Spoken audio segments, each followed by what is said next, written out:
Bharat heavy electrics limited, ये है उस स्टॉक का नाम, कंपनी का नाम, जिसके बारे में हम आज बात करने वाले हैं। तो न्यूज़ हमने मनी कंट्रोल की साइट से ली है। पॉइंट ये है कि अभी जैसे Q3 के रिजल्ट्स का सीज़न चल रहा है, तो अभी इस कंपनी के भी रिजल्ट आए हैं, तो मैंने सोचा आप लोगों के साथ एक बार डिस्कस कर लूँ।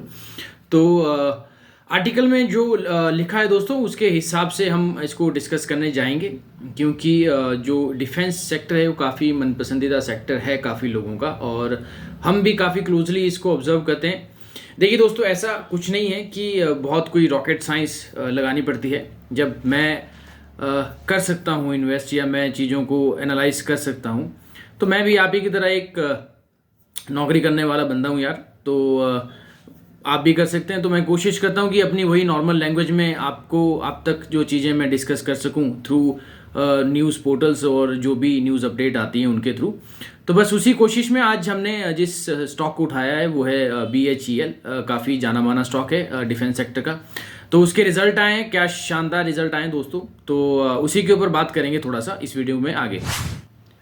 तो दोस्तों, अगर बात करूं इसके फिगर्स की कि Q3 में इसने किस तरह के फिगर्स डिजिट्स जो हैं वो डिलीवर किए हैं, तो जैसा कि मैं अपनी स्क्रीन पे देख पा रहा हूं कि इसने जो मुनाफा है वो 3 गुना से इसका बढ़ गया है और 390 करोड़ का लिस्ट किया है। और साथ ही साथ जो अक्टूबर से दिसंबर तक का Q3 का सेशन था, उसमें जो रेवेन्यू इन्होंने किया है वो 2150.74 करोड़।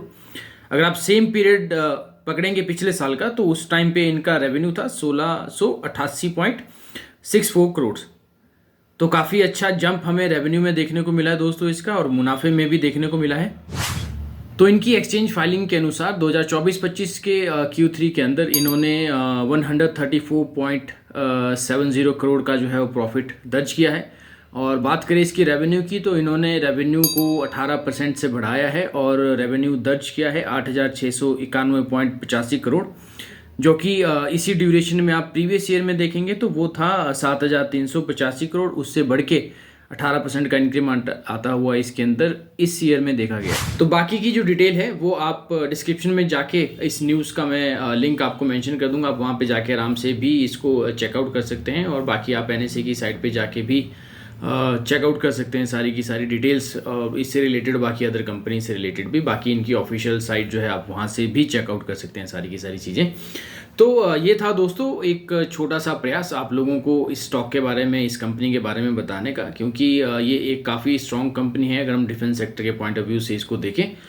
बाकी आगे किस तरह का व्यू इसमें रह सकता है उसके ऊपर अगर हम बात करें, तो लॉन्ग टर्म के अंदर आप इसमें जो है वो पॉजिटिव रह सकते हैं। और शॉर्ट टर्म में हालांकि इसके अंदर थोड़ी सी वॉलेटिलिटी आने के चांसेस हैं, तो ups and down short term में आपको देखने को मिल सकते हैं। बट हालांकि लॉन्ग टर्म के अंदर जिस तरह से हम जो इंडियन गवर्नमेंट है उनका जो रुझान है, या उनका जो जिस तरह से वो काम कर रहे हैं डिफेंस सेक्टर को लेके, अगर हम उसके ऊपर देखें तो कहीं ना कहीं डिफेंस सेक्टर आने वाले टाइम पे अभी भी इसके अंदर और पोटेंशियल है, और इसमें और निवेश यहाँ से किया जा सकता है।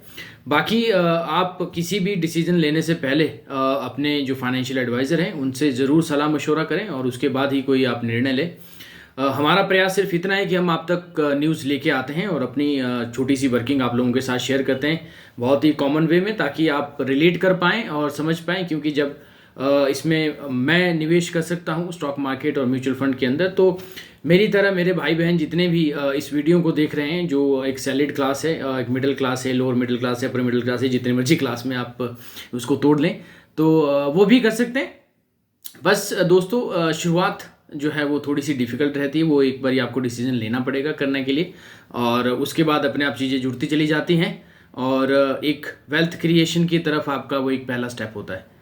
तो दोस्तों, आज की वीडियो में बस इतना ही। बहुत जल्दी मिलेंगे एक नई वीडियो, नई अपडेट, नई न्यूज़ के साथ। अगर आप तक ये वीडियो पहली बार पहुंच रही है तो आप इस वीडियो को लाइक एंड शेयर ज़रूर करिए, और साथ ही साथ हमें बताएं कि आपकी क्या राय है, क्या डिफेंस सेक्टर में यहाँ से और निवेश बनता है या नहीं, या आपका अपना क्या एनालिसिस है डिफेंस सेक्टर को लेके। और बाकी बहुत जल्दी मिलते हैं एक नई अपडेट के साथ। तब तक के लिए दोस्तों, धन्यवाद।